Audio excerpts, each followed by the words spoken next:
When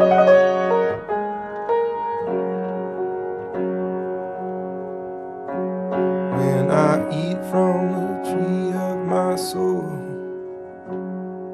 into heaven's garden I stroll. All the trees and the bushes do gleam. Let the fruit of my soul shine supreme. Community Cafe program at Bacchus here took a long time to get started. It was kind of the brainchild of a few of us as far back as 2007, 2008.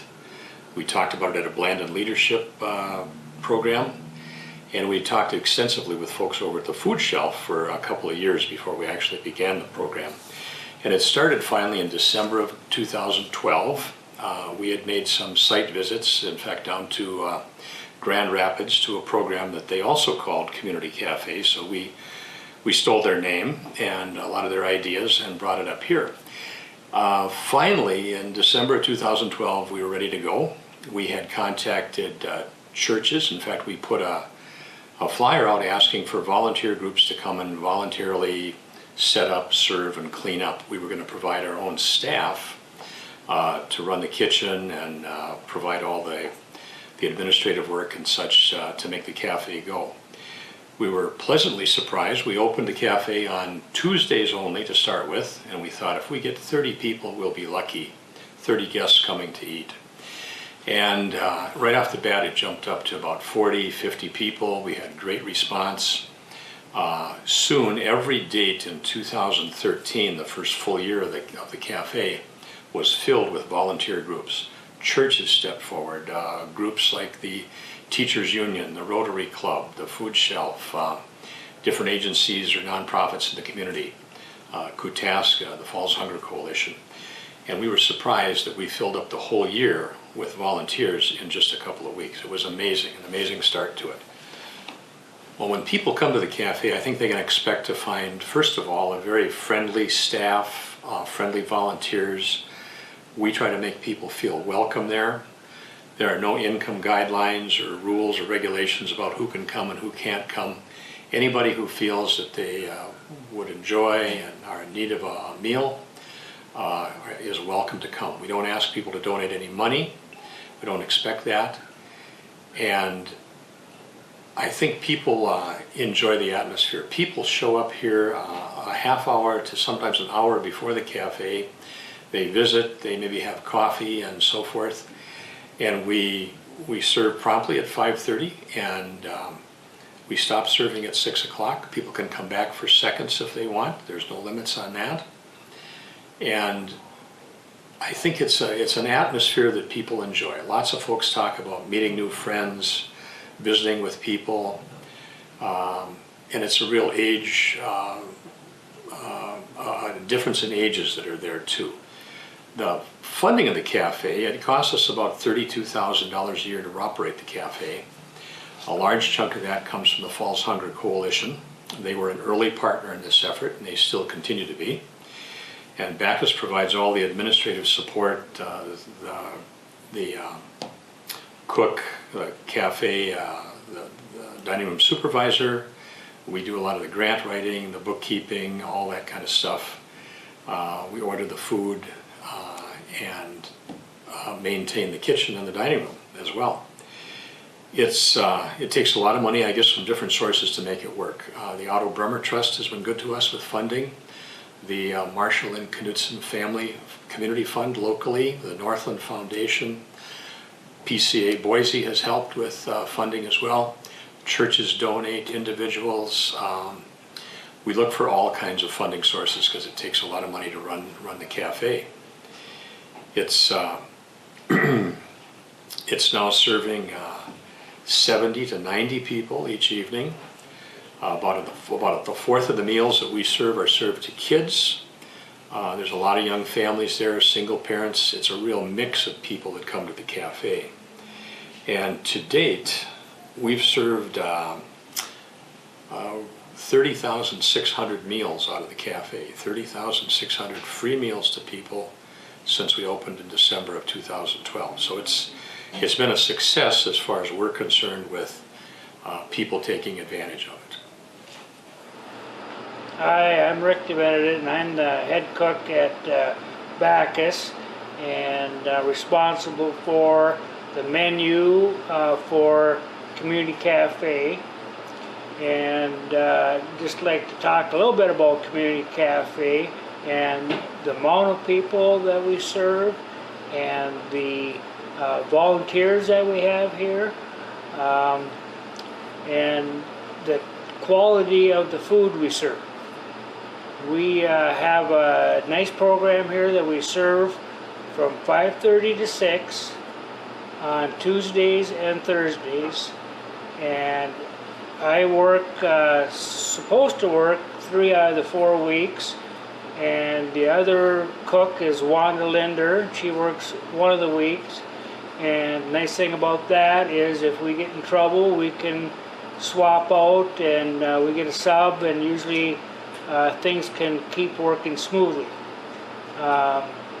Some of the food choices we have, for example, tonight we're having a boiled dinner with ham, and everything is fresh ingredients that we get locally, either from the garden or from the grocery store. Very little is brought in from the commercial food vendors. We also do get food from Second Harvest, and that cuts our food costs down a little bit. All our meals are prepared here. We don't really do anything out of a box. For example, we could get lasagna made out of a box and just throw it in the oven and warm it up and dish it out, but we actually hand make the lasagna, and they really appreciate it. Everybody compliments us on our cooking. Most of the time they compliment the dishwashers on our cooking, but we still get the compliment somehow. This year we started working on a little bit increased cooperation with the youth garden, and we're able to harvest more food this year than we were last year. This is Ariana Daniel. I'm the Summer Arts Coordinator and Garden Coordinator for Bacchus Community Center, and I'm talking about the Bacchus Youth Art Garden. The Bacchus Youth Art Garden was started in 2013 with funds from a Northland Foundation grant written by Julie Talmadge. At that point it was to benefit for the educational benefit of the kids in the Bacchus Kids Club, and the food went to the Community Cafe. In the years since, we've evolved the program a little bit to expand it to be a youth art garden for all youth that are involved in the community. And every year, the garden is planted by our gardening class that takes place at Bacchus Summer Arts, and that takes place in June. The children choose what they're going to plant, do all of the work digging and planting and laying out of the garden, and create all the art that is displayed in the garden. Our goals of the garden are sustainability. We've added composters this year so that we're mitigating some of the kitchen waste from the Community Cafe and the summer food program. Educational, to allow youth to explore all the natural processes that take place in the garden. Also to improve the nutrition of our community. So all of the produce that is grown in the garden is donated to Community Cafe and our summer food program. The last goal is the aesthetics. We feel that everyone gains, not just the youth by having a place to showcase their art, but also the entire community benefits from just being able to take a moment to decompress and watch the bees pollinating the flowers and all of the art in the garden. It brings us a lot of joy, and we're hoping that it brings a lot of joy to everyone who comes and goes out of the community center through the growing season. This year we expanded the garden somewhat. We received some funds from the Marshall Knutson Foundation, and so you can look forward to a sign. We also, which will be upcoming, you also notice the new mosaic art that's been done by the Children's Mental Health Program and the Alternative School. We've had the addition of the composters. We also have a worm bin that kids are learning how the natural composting cycles work. The greatest joy that I have in this project is watching the kids really be able to just fully immerse themselves in the planting process and then get to see their work grow. And I just see so much joy in the faces of the people who pass through the garden, seeing how it influences the work of the Northland Art Society has created a whole line of artwork that was inspired by looking out their window, seeing all of the comments that I get from people going up to for counseling and for different things that come through and just say that it really improves their day to be able to enjoy the garden. So the fact that I really do believe in community integration of the arts and seeing how those processes just kind of affect everybody who it touches, just that's where it impacts me the most. Before I even started cooking here at Community Cafe, I volunteered at Community Cafe through our Knights of Columbus. And now I'm working here. The Knights of Columbus still come in here and help once a month. And when we have our meetings, there's nothing but praise from them about the amount of good that we feel that we do by volunteering. Okay?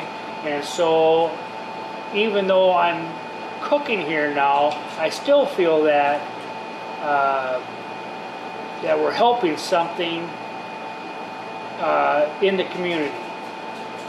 And I've always felt that we've got such an isolated community that the more diverse things that we can do in this community, including Community Cafe, the better our community is going to be. And it feels good to be part of that. And at some point, you know, you don't just work to work, you work to feel good about what you're doing. I said, leave straight from my door. For these days I go weary alone. For these days I go weary alone. There's a band of angels crying, playing trumpets and flying to me, holding hands in harmony. As they sang, they seemed to agree. Mustn't waver, no stray from